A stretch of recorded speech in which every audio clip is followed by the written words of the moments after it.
ತಾಲೂಕಿನ ಗಡಿ ಗ್ರಾಮ ಪಿಚ್ಚರಹಟ್ಟಿ ಗೊಲ್ಲರಹಟ್ಟಿ ಗ್ರಾಮದಲ್ಲಿ ಶಾಸಕರಾದ ಡಾಕ್ಟರ್ ಎನ್.ಟಿ. ಶ್ರೀನಿವಾಸ್ ರವರು ಪ್ರಸಕ್ತ ಸಾಲಿನಲ್ಲಿ 16 ಲಕ್ಷ ರೂಪಾಯಿಗಳ ಅಭಿವೃದ್ಧಿ ಕಾಮಗಾರಿಗಳನ್ನು ನೆರವೇರಿಸಿದ್ದಾರೆ. ಇದಕ್ಕೆ ಸಂಬಂಧಿಸಿದಂತೆ ಗ್ರಾಮದ ಮುಖಂಡ ದಾವಣಗೆರೆ ಇಮಾಮ್ ಸಾಬ್ ಮಾತನಾಡಿ, ಶಾಸಕರಾದ ಡಾಕ್ಟರ್ ಎನ್.ಟಿ. ಶ್ರೀನಿವಾಸ್ ರವರು ನಮ್ಮ ಗ್ರಾಮಕ್ಕೆ ಅತಿ ಹೆಚ್ಚಿನ ಅನುದಾನ ತಂದು 16 ವರ್ಷಗಳಿಂದ ಕಂಡರಿಯದ ಅಭಿವೃದ್ಧಿ ಮಾಡಿದ್ದಾರೆ. ನಾವು ಅವರ ತಂದೆ ದಿವಂಗತರು ಮಾಜಿ ಶಾಸಕರಾದ ಎನ್.ಟಿ. ಬೊಮ್ಮಣ್ಣನವರ ಕಾಲದಿಂದಲೂ ಕಾಂಗ್ರೆಸ್ ಕಟ್ಟಾಳಾಗಿ ಪಕ್ಷಕ್ಕೆ ನಿಷ್ಠೆಯಿಂದ ದುಡಿದಿದ್ದು, ಜೀವನ ಪರ್ಯಂತ ನಾವು ಕಾಂಗ್ರೆಸ್ ಪಕ್ಷದ ಕಟ್ಟಾಳಾಗಿ ದುಡಿಯುವುದು ಖಚಿತ. ಮುಂದಿನವರೆಗೂ ಕೂಡ ಕಾಂಗ್ರೆಸ್ ಪಕ್ಷ ಹಾಗೂ ಡಾಕ್ಟರ್ ಎನ್.ಟಿ. ಶ್ರೀನಿವಾಸ್ ರವರೇ ಶಾಸಕರಾಗಿ ಆಯ್ಕೆಯಾಗಬೇಕಾಗಿದೆ. ಅವರಿಂದ ಕ್ಷೇತ್ರವಿಡೀ ಎಂದೆಂದಿಗೂ ಕಾಣದ ಅಭಿವೃದ್ಧಿಯಾಗಿದೆ. ಸ್ವಾತಂತ್ರ್ಯ ಬಂದು ಇಷ್ಟು ಕಾಣದ ಅಭಿವೃದ್ಧಿಯಾಗಿದೆ. ಈವರೆಗೂ ಡಾಂಬರ್, ಸಿಮೆಂಟ್ ಕಾಣದ ರಸ್ತೆಗಳು ಸಿಮೆಂಟ್ ಹಾಗೂ ಡಾಂಬರ್ ಕಂಡಿವೆ. ಶಿಕ್ಷಣಕ್ಕೆ ಹೆಚ್ಚು ಆದ್ಯತೆ ನೀಡಿರುವ ಶಾಸಕರು ಶಾಲಾ ದುರಸ್ತಿಗೆ ಒತ್ತು ನೀಡಿದ್ದು, ಅಂಗನವಾಡಿ ಕೇಂದ್ರ 18 ಲಕ್ಷ ರೂಪಾಯಿ ವೆಚ್ಚದಲ್ಲಿ ಹಾಗೂ 20 ಲಕ್ಷ ರೂಪಾಯಿ ವೆಚ್ಚದಲ್ಲಿ ಅಂಗನವಾಡಿ ಬಿ ಕೇಂದ್ರ ನಿರ್ಮಿಸಿದ್ದಾರೆ. 200 ಮೀಟರ್ ವಿಸ್ತೀರ್ಣದಲ್ಲಿ ಸಿಸಿ ರಸ್ತೆ 15 ಲಕ್ಷ ರೂಪಾಯಿ ವೆಚ್ಚದಲ್ಲಿ, 400 ಮೀಟರ್ ವಿಸ್ತೀರ್ಣದಲ್ಲಿ ಸುಸಜ್ಜಿತ ಸಿಸಿ ರಸ್ತೆ 50 ಲಕ್ಷ ರೂಪಾಯಿ ವೆಚ್ಚದಲ್ಲಿ ರಸ್ತೆ ನಿರ್ಮಾಣ, 12 ಲಕ್ಷ ರೂಪಾಯಿ ವೆಚ್ಚದಲ್ಲಿ ಶಾಲಾ ದುರಸ್ತಿ ಉನ್ನತೀಕರಣ, ಪಿಚ್ಚಾರಹಟ್ಟಿ 2 ಲಕ್ಷ ರೂಪಾಯಿ ವೆಚ್ಚದಲ್ಲಿ ಕೆಂಚಮಲ್ಲನಹಳ್ಳಿ ಗ್ರಾಮಕ್ಕೆ ಸಂಪರ್ಕ ಕಲ್ಪಿಸುವ ಮೂಲಕ ರಸ್ತೆಯ ಜಂಗಲ್ ಕಟಿಂಗ್ ಮಾಡಿಸಲಾಗಿದೆ. ಗ್ರಾಮ ಈ ಪರಿಯ ಅಭಿವೃದ್ಧಿಯನ್ನು ಕಂಡಿರಲಿಲ್ಲ. ಸ್ವಾತಂತ್ರ್ಯ ಬಂದಾಗಿನಿಂದಲೂ ಆಯ್ಕೆಯಾದ ಯಾವ ಶಾಸಕರಿಂದ ಆಗಿರಲಿಲ್ಲ ಎಂದು ದಾವಣಗೆರೆ ಇಮಾಮ್ ಹರ್ಷ ವ್ಯಕ್ತವನ್ನ ಪಡಿಸಿದ್ದಾರೆ. ವರದಿ ವಿಜಿ ರುಷ್ಪೇಂದ್ರ ಕೂಡ್ಲಿಗಿ. ಜಂಗಲ್ ಕಟಿಂಗ್ ಆಗಿದೆ. ಪಿಚಾರಹಟ್ಟಿಯಿಂದ ಕೆಂಚಮಲ್ಲನಹಳ್ಳಿಗೆ ಹೋಗ್ತಕ್ಕಂಥ ರಸ್ತೆ ಮಾರ್ಗದಲ್ಲಿ ಜಂಗಲ್ ಕಟಿಂಗ್ ಅದು 2 ಲಕ್ಷ ರೂಪಾಯಿ. 2 ಲಕ್ಷ ರೂಪಾಯಿ ಅದು ಶಾಸಕರ ಅನುದಾನದಲ್ಲಿ MLA ಅನುದಾನದಲ್ಲಿ ತಿಂಗಳಿಂದ ಬಿಲ್ಡಿಂಗ್ ಪ್ರಾರಂಭ ಆಗಿದೆ. 3 ತಿಂಗಳಿಂದ ಇದು ಓಪನಿಂಗ್ ಇದೆ. ಇದು ಎ ಕೇಂದ್ರ, ಅಂಗನವಾಡಿ ಎ ಕೇಂದ್ರ. ಇದು 18 ಲಕ್ಷ ರೂಪಾಯಿ ಬಿಲ್ಡಿಂಗ್ ಇದು. ಆಮೇಲೆ ಇದು ಬಿ ಕೇಂದ್ರ, ಇದು 20 ಲಕ್ಷ ರೂಪಾಯಿ. ಇದು ಅಂಗನವಾಡಿ, ಇದು ಬಿ ಕೇಂದ್ರ ನಿರ್ಮಾಣ ಹಂತದಲ್ಲಿದೆ. ಎರಡೂ ನಮ್ಮ ಎನ್.ಟಿ. ಶ್ರೀನಿವಾಸ್ ಸಾಹೇಬರಿಗೆ ನಾವು ಊರಿನವ್ರಿಗೆ ಕೇಳಿದಾಗ ಅಲ್ಲಿ ಹಳೆ ಬಿಲ್ಡಿಂಗ್ನಾಗ ಕೆಲಸ ಮಾಡ್ತಾರೆ ಮಕ್ಕಳು ಓದಿಸಿದ್ರು. ಅವ್ರು ಶಾಸಕರ ಗಮನಕ್ಕೆ ತಂದ ತಕ್ಷಣ ಅವರು ಅದು ಇವನ್ನ ಎರಡನ್ನೂ ಮಾಡಿಸ್ಕೊಡ್ತೀನಿ ನಾನು ಅಂತಂದೇಳಿ ಅವರು ಮಾತು ಕೊಟ್ಟು ಒಂದೇ ಒಂದು ಇದಕ್ಕೆ ಇದು ಮಾಡಿಕೊಟ್ಟಿದ್ದಾರೆ. ಮಾತಿನ ಪ್ರಕಾರ 2 ಬಿಲ್ಡಿಂಗ್ ಸ್ಯಾಂಕ್ಷನ್ ಮಾಡಿದ್ದಾರೆ. ತಾಲೂಕಿನಾಗ 2 ಅಂಗನವಾಡಿ ಕೇಂದ್ರಗಳು ಆಗಿರೋದು ನಮ್ಮೂರಲ್ಲೇ. ಯಾವ ಊರಲ್ಲಿನೂ ಹೊಸ ಬಿಲ್ಡಿಂಗ್, ಹೊಸ ಕಟ್ಟಡ ಆಗಿಲ್ಲ. ನಮ್ಮೂರಲ್ಲೇ 2 ಕೇಂದ್ರ ಆಗಿದೆ. ಕಳೆದ 3 ತಿಂಗಳು ಉದ್ಘಾಟನೆ ಆಗಿ 4 ತಿಂಗಳಾಗಿದೆ. ಇದು ನೆಕ್ಸ್ಟ್ ಈಗ ಇನ್ನೊಂದು ತಿಂಗಳಲ್ಲಿ ಉದ್ಘಾಟನೆ ಆಗುತ್ತೆ. ಕೆಲಸ. ಇನ್ನು ಒಂದು ಇದು ಎ ಕೇಂದ್ರ, ಇದು ಬಿ ಕೇಂದ್ರ ನಿರ್ಮಾಣ ಹಂತದಲ್ಲಿದೆ. ಬಿ ಕೇಂದ್ರ ಇದು ಅಷ್ಟೇ ಇದೆ. ಇದು ಎಷ್ಟು? ಇದು 20 ಲಕ್ಷ. 20 ಲಕ್ಷ ರೂಪಾಯಿ. ಇದು 20 ಲಕ್ಷ ರೂಪಾಯಿ. 18 ಲಕ್ಷ. ಇದು ಹೇಳ್ರಿ, ಇದು ಎಷ್ಟು ಲಕ್ಷದ? ಇದು 20 ಲಕ್ಷ. ಇದು 18 ಲಕ್ಷ. ಇದು ನಿರ್ಮಾಣ ಆಗಿರೋದು ಅಲ್ಲ, 18 ಲಕ್ಷ ರೂಪಾಯಿ. ಇದು ನೋಡಿ 18 ಲಕ್ಷ ರೂಪಾಯಿ.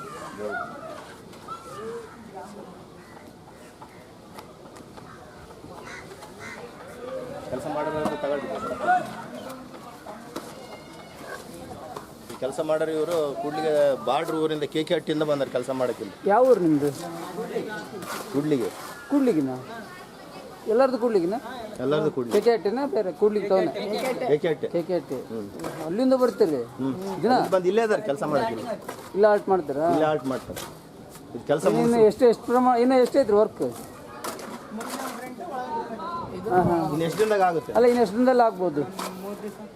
3-4 ದಿನದಲ್ಲಿ ಫಿನಿಶಿಂಗ್ ಆಗುತ್ತಲ್ಲ. ಆಮೇಲೆ ಬಣ್ಣ, ಬೋರ್ಡ್ ಎಲ್ಲ ಇನ್ನೊಂದು 15 ದಿನದೊಳಗಡೆ ಈ ಬಿ ಕೇಂದ್ರ, ಅಂಗನವಾಡಿ ಬಿ ಕೇಂದ್ರನೂ ಉದ್ಘಾಟನೆ ಆಗುತ್ತೆ.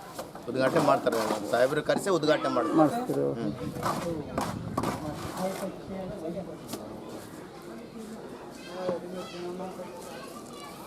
ಮತ್ತು ಶಾಲೆ ಬಿಲ್ಡಿಂಗ್ ರಿಪೇರಿಗಳು ಅವೆಲ್ಲ ಆಗಿದಾವೆ.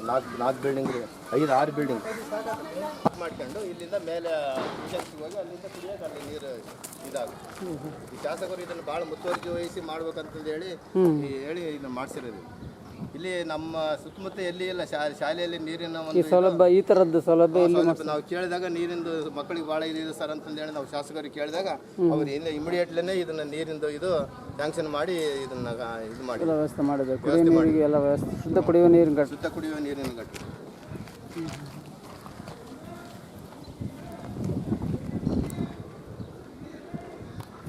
ರೋಡ್ ಅಲ್ಲಣ್ಣ ಇದು? ಕಲ್ಲಳ್ಳಿ ರೋಡ್.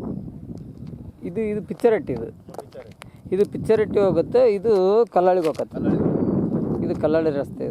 ಇದು ನಡುವೆ ಯಾವ ದೇವಸ್ಥಾನ ಕಣ ಇದು? ಕುಟ್ಲಣ್ಣನ ದೇವಸ್ಥಾನ. ಕುಟ್ಲಣ್ಣ ದೇವಸ್ಥಾನ ಅಲ್ಲ ಇದು? ಗೊಲ್ರು ಆಚರಣೆ ಮಾಡ್ತಕ್ಕಂಥ. ಮಾಡ್ತಾರೆ. ಆಮೇಲೆ ಸಾಹೇಬರಿಗೆ ಸರ್ ಇದೊಂದು ದೇವಸ್ಥಾನ ಮಾಡ್ಕೊಡ್ಬೇಕು, ಇಲ್ಲಿ ಬಹಳ ಜನ ಸೇರ್ತಾರ, ಅಕ್ಕಪಕ್ಕದ ಹಳ್ಳಿಯರು ಬಂದು ಅಂತಂದು ಹೇಳಿದಾಗ ಇಲ್ಲ ನಾನು ಮಾಡಿಸ್ಕೊಡ್ತೀನಿ ಮುಂದೆ ಅಂತ ಹೇಳಿದ್ರು. 200 ಮೀಟರ್ ರೋಡ್ ಇದು. 200 ಮೀಟರ್ 200 ಮತ್ತೆ ಮುಂದೆ ಹಂಗ ಇನ್ನು 200 ಮೀಟರ್ ಮಾಡ್ತೀವಿ ಅಂತಂದು ಹೇಳಿ ಈಗ ನಮ್ಮ NT ಶ್ರೀನಿವಾಸ ಸಾಹೇಬರು MLA ಹೇಳಿದ್ದಾರೆ. ನಾನು MLA ತಂದೆಯವ್ರ ಕಾಲದಿಂದಲೇ 20 ವರ್ಷದಿಂದಲೇ NT ಬೊಮ್ಮಣ್ಣವರ ಶಿಷ್ಯ ನಾನು. ನನ್ನ ಹೆಸರು ಇಮಾಮ್ ಸಾಬ್ ಅಂತಂದು ಹೇಳಿ ಮಾಜಿ ಗ್ರಾಮ ಪಂಚಾಯತಿ ಉಪಾಧ್ಯಕ್ಷ ನಾನು. ಹಂಗಾಗಿ ನಮ್ಮೂರಲ್ಲಿ ಈಗ 50 ಲಕ್ಷ ರೂಪಾಯಿ ಕೆಲಸ ಮಾಡಿಸಿದ್ದಾರೆ ಅಲ್ಲಿ ಸಾಹೇಬರು. CC ರೋಡ್ ಈಗ ಆಲ್ರೆಡಿ ಊರಾಗೆ ಎಲ್ಲಿ CC ರೋಡ್ ಬೇಕು ಅಂತ ಕೇಳಂಗೆ ಇಲ್ಲ, ಆ ರೀತಿ ಮಾಡಿಕೊಟ್ಟಾರೆ. ಈಗ ಈ ಹೊಲಗಳಿಗೆ ಹೋಗೋ ದಾರಿ ಇಲ್ಲಿ ಬಹಳ ಜನಗಳಿಗೆ ಬಹಳ ಸಮಸ್ಯೆ ಇತ್ತು. ಸರ್ ಇದು ಆಗಲೇಬೇಕಂತ ಜನಗಳು ಎಲ್ಲರೂ ಕೇಳಿದಾಗ ಆಯ್ತು ಮಾಡಿಕೊಡ್ದೆ. ಈಗ ಬರೀ 15 ದಿನದೊಳಗೆ ಈ ರೋಡ್ ಸ್ಯಾಂಕ್ಷನ್ ಮಾಡಿಕೊಟ್ರು ನಮಗೆ. ಆಮೇಲೆ ನಮಗೆ ಇಂಥ MLA ನಮ್ಮ ಕರ್ನಾಟಕ ರಾಜ್ಯದಲ್ಲಿ 224 ಜನ MLA ಬಹಳಷ್ಟು ಅನುದಾನ ತಗೊಂಡು ಬಂದು ನಮ್ಮ ಈ ಕ್ಷೇತ್ರನೇ ಅಭಿವೃದ್ಧಿ ಮಾಡಿದ್ದಾರೆ. ನಮಗೆ ಈ 2 ಅಂಗನವಾಡಿ 20 ಲಕ್ಷ 2 ಅಂಗನವಾಡಿ 50 ಲಕ್ಷ ರೂಪಾಯಿದೊಂದು CC ರೋಡು ಮತ್ತೆ ಈಗ 15 ಲಕ್ಷ ರೂಪಾಯಿ ಈಗ ಇದೊಂದು CC ರೋಡ್ ಮಾಡಿದ್ದಾರೆ. ಮತ್ತೆ ಮುಂದೆ 15 ಲಕ್ಷ ರೂಪಾಯಿ CC ರೋಡ್ ಮಾಡಿಬಿಟ್ರೆ ನಾವು ಹೊಲಗಳಿಗೆ ಹೋಗೋ ಎಲ್ಲ ರೈತರಿಗೂ ಇಲ್ಲಿ ಸಮಸ್ಯೆ ಇಲ್ದಂಗೆ ಆಗುತ್ತೆ. ಹಂಗಾಗಿ ಅದು ಮಾಡಿಕೊಡ್ತೀವಿ ಅಂತಂದು ಹೇಳಿ 199 ಭರವಸೆ ಕೊಟ್ಟಿದ್ದಾರೆ. ಆಮೇಲೆ ಇಂಥ MLA ಅವರು ನಮಗೆ ಸಿಕ್ಕಿರೋದು ಅದು ಒಂದು ನಮ್ಮ ಒಂದು ಅದೃಷ್ಟ ಅಂತಂದು ಹೇಳ್ಬೇಕು ನಾವು. ಆ ರೀತಿ ನಮಗೆ ಕೆಲಸ ಮಾಡಿದ್ರೆ ಯಾವ ವಿಷಯನೂ ಸ್ವಲ್ಪ ಫೋನ್ ಮಾಡಿದ್ರೆ ನಮ್ಗೆ ಇಂಥ ಸಮಸ್ಯೆ ಐತೆ ಅಂದರೆ ಹಂಗೆ ಹಿಂದೆನೇ ಅವರಾಗಿ ಬರ್ತಾರೆ, ಇಲ್ಲ ಅವ್ರ PAಗಳು ಯಾರನ್ನ ಕಳಿಸಿ ಇಲ್ಲಿ ನಮ್ಮ ಕಷ್ಟಕ್ಕೆ ಸ್ಪಂದಿಸ್ತಾರೆ. ಇಂಥ MLA ನಾವು ಕಾಣಕ್ಕಾಗೋದಿಲ್ಲ ಅಂತೇಳಿ ನಮ್ಮೂರಿನ ಜನ ಎಲ್ಲರೂ ಹೇಳಿದ್ರೆ ನಮ್ಮದು ಒಂದು ಕುಗ್ರಾಮ, ನಾವು ಇವತ್ತಿನವರೆಗೂ ಇಂಥ MLA ನಾನು ನೋಡಿಲ್ಲ. ನಮ್ಮೂರು ಜನ MLA ಅನ್ನೋದು ಗೊತ್ತೂ ಇಲ್ಲ. ಕೂಡ್ಲಿಗಿ ಕೇಂದ್ರದ ಎಷ್ಟು ಕಿಲೋಮೀಟರ್ ಐತ್ರಿ ಇಲ್ಲಿಂದ?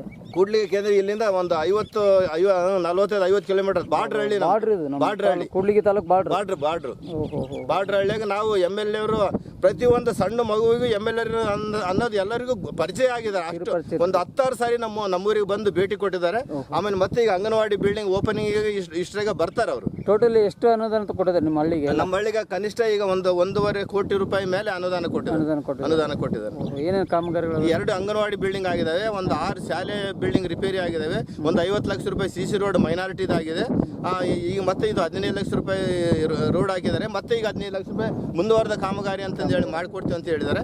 ಆಮೇಲೆ ಅಲ್ಲಿ ಕುಟ್ಲಣ್ಣನ ಕೊಂಬೆ ಅಂತಂದು ಹೇಳಿ ಗೊಲ್ರು ಅಲ್ಲಿ ಬಂದು ಪರ್ವ ಮಾಡ್ತಾರೆ, ಅಲ್ಲಿ ಒಂದು ಸಣ್ಣ ದೇವಸ್ಥಾನ ಬೇಕು ಸರ್ ಅಂತ ಹೇಳಿ ಅದನ್ನು ಮಾಡಿಸ್ಕೊಡ್ತೀನಿ ಅಂತ ಹೇಳಿದ್ದಾರೆ. ಮಾಡಿಸ್ಕೊಡ್ತೀವಿ ಅಂತ ಹೇಳಿದ್ದಾರೆ. ಹಂಗಾಗಿ ನಮಗೆ ಎಲ್ಲ ಸೌಲಭ್ಯ. ಶಾಸಕರಿಗೆ ಏನು ಹೇಳ್ತೀರಿ ನೀವು? ನಮಗೆ ಇಂಥ ಶಾಸಕರು ಎಲ್ಲಿ ಸಿಗೋದೇ ಇಲ್ಲ. ಮುಂದೇನು ಯಾವ ಶಾಸಕರು ಇಂಥವ್ರು ಇಲ್ಲಿ ಬರೋಕ್ಕೆ ಸಾಧ್ಯನೇ ಇಲ್ಲ. ಅವರು ಇಲ್ಲಿ ಪರ್ಮನೆಂಟಾಗಿ ಇಲ್ಲಿ ಗೆಲ್ಲಿಸ್ಬೇಕಂತ ಇಡೀ ಕ್ಷೇತ್ರದ ಜನ ಎಲ್ಲ ಹೇಳ್ತಾ ಇದ್ದಾರೆ. ಇಂಥ ಶಾಸಕರೇ ಬೇಕು ನಮಗೆ. ಹೊರಗಿನವರು ಬಂದು 4 ದಿನ ಇದ್ದು ಯಾರು PAಗಳಿಗೆ ಕಳಿಸಿ ಇಲ್ಲಿ ಏನು ಕೆಲಸ ಮಾಡೋದಿಲ್ಲ. ನಮಗೆ MLA ಕೈ ಹಿಂಗೆ ಚಾಚಿದ್ರೆ ಸಿಗ್ತಾರೆ, ಅಂಥ MLA ನಮಗೆ ಬೇಕು ಅಂತ ಪ್ರತಿಯೊಬ್ಬ ಹೆಣ್ಣು ಮಕ್ಕಳು ಪ್ರತಿಯೊಬ್ಬರೂ ರೈತರು ಎಲ್ಲರೂ ನಾವು ಅದನ್ನು ಕೇಳ್ಕೊತಾ ಇದ್ವಿ. ಪ್ರತಿಯೊಂದು ನೌಕರದಾರನು ಇಂಥ MLAನೇ ಬೇಕು ಅಂತಂದು ಹೇಳಿ ಎಲ್ಲರೂ ಪ್ರತಿಯೊಬ್ಬರೂ MLA ಬಗ್ಗೆ ಅಷ್ಟೊಂದು ಒಂದು ಕಾಳಜಿಯಿಂದ ಅವರು ಬೇಕೇ ಬೇಕು. ನಮಗೆ ಪ್ರತಿಯೊಂದು ಕೆಲಸನೂ ಮಾಡ್ತಾರೆ. ನಾವು ಕೇಳಿದ್ದು ಎಲ್ಲವನ್ನಕ್ಕೂ ಸ್ಪಂದಿಸ್ತಾರೆ ಅಂತಂದೇಳಿ ಜನ ಮಾತಾಡ್ತಾ ಇದ್ದಾರೆ. ಎಲ್ಲ ಕ್ಷೇತ್ರದ ತುಂಬ ಒಳ್ಳೆ ಅಭಿಪ್ರಾಯ ಇದೆ MLA ಅವ್ರ ಬಗ್ಗೆ. ಮತ್ತೊಮ್ಮೆ ಬರಬೇಕು, ಮತ್ತೆ ಅವರೇ ಗೆಲ್ಲಿಬೇಕು. ಅವ್ರನ್ನ ಗೆಲ್ಲಿಸಕ್ಕೆ ಜನ ಎಲ್ಲರೂ ಕಾತುರದಾಗಿದ್ದಾರೆ. ಅದ್ರಾಗೇನು ಅನುಮಾನನೇ ಇಲ್ಲ. ನಮ್ಮ ಹೆಸರು P ಇಮಾಮ್ ಸಾಬ್ ಅಂತಂದೇಳಿ ಗ್ರಾಮ ಪಂಚಾಯತಿ ಮಾಜಿ ಉಪಾಧ್ಯಕ್ಷ ನಾನು. ನಮ್ದು ಪಿಚಾರೆಟ್ಟಿ.